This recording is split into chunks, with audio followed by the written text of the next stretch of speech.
Yap, kembali lagi nih teman-teman di konten Ask Me Anything bareng Ko Filbert. Yang udah nyiapin pertanyaan seputar saham, boleh banget ditulis di kolom komentar di bawah ya. Langsung yuk, ini dia pertanyaan di sesi kali ini. Ko, mau tanya, apakah laporan perusahaan itu bisa dipercaya 100%? Saya masih newbie, terima kasih. Baik, saya jawab ya. Kalau di mata saya, jawaban jujur apakah laporan keuangan bisa dipercaya 100%? Jawabannya tidak bisa. Tapi laporan keuangan bisa dipercaya 99%. Jadi proses laporan keuangan itu seperti ini. Internal dari perusahaan alias akuntan internal perusahaan akan membuat laporan keuangan setiap kuartal, Q1, Q2, Q3, dan Q4. Lalu di akhir tahun akan ada yang namanya auditor, yaitu pihak luar yang ibarat dia tugasnya ngecek apakah laporan keuangan sudah dibuat dengan benar sih. Ayo dicek, contoh persediaannya benar gak segini, kasnya benar gak segini, dikontaklah ke bank, benar gak kamu ada piutang segini.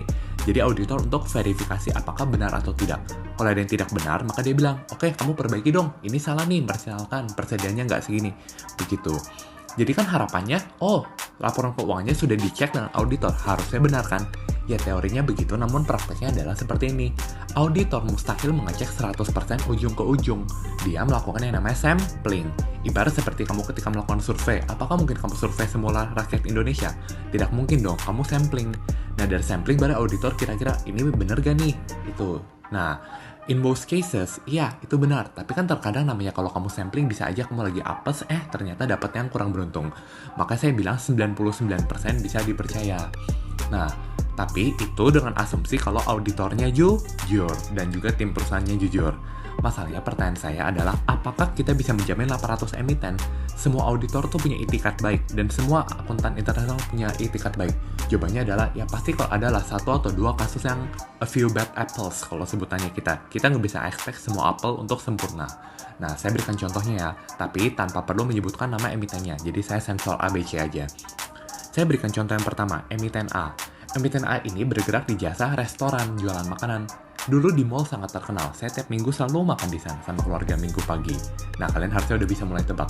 Tapi dia punya, di piutang usaha, dia punya senilai beberapa ratus miliar. Saya mikir, apakah mungkin restoran memiliki piutang?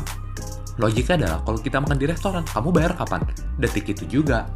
Kalau kamu pakai kartu debit, uangnya kapan cair? Detik itu juga. Kalau kartu kredit, 3 hari cair loh kartu kredit. Bukan sebulan, tapi 3 hari. Nah, dengan logik itu harusnya kalau kamu bisnisnya restoran, bisnis nature-nya harusnya piutangnya near 0 kan? Tapi nyatanya dia piutangnya banyak, terlihat di LK. Di situ saya bisa tahu, wah ini ada aneh-aneh nih. Nah, saya bingung adalah kenapa pada saat itu banyak orang bilang, oh cincailah. Jawaban saya adalah karena orang biasa tidak baca laporan keuangan dan asal bilang, belilah saham yang kamu kenali. Padahal kan nggak boleh begitu, harus mau baca laporan keuangan. Nah, contoh kedua ini adalah emiten yang bergerak di bidang tekstil. Saya nggak perlu sebut emitennya, kalian harusnya bisa raba-raba. Sahamnya sekarang disuspend, salah satu pemain paling besar. Itu persediaannya, ngeri sekali, tiap tahun makin nambah terus. Padahal kalau kita bilang kan, apakah stok kalau makin nambah itu bagus atau enggak? Jawabannya simple, stok nambah kalau kejual aman. Tapi kalau stok nambah hingga angka yang nggak masuk akal, itu kan bahaya. Nah, selain itu dia juga story-nya mirip sama yang pertama tadi, kayak perusahaan si A. Si perusahaan B ini yang tekstil, dia juga punya piutang usaha, ya agak ngeri-ngeri. Contoh ketiga ini emitennya sangat ramai. Kenapa? Diinvest oleh anak seorang, jadi papanya dia petinggi, ini anaknya yang investasi di sana. Cuman kita sebutnya emiten C aja.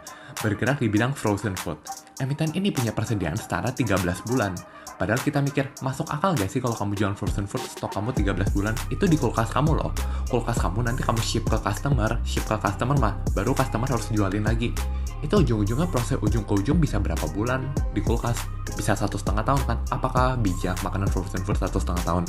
Idealnya kan mungkin 3 bulan atau 6 bulan, biar kualitasnya masih fresh dan bagus di mata customer. Nah, cuman kalau yang ketiga hal tadi, saya bilang apa? Saya sebutnya sebagai, saya pribadi kurang sreg dengan emiten yang seperti ini. Ini bukanlah kriteria bisnis yang saya bisa nyaman dan tidur pulas hold-nya. Nah, tapi yang ketiga poin tadi itu sudah terlampir di laporan keuangannya. Jadi, kalau kita bilang, laporan keuangannya bisa dipercaya gak? Ketiga itu bisa dipercaya. Cuman, andanya mau cek atau enggak.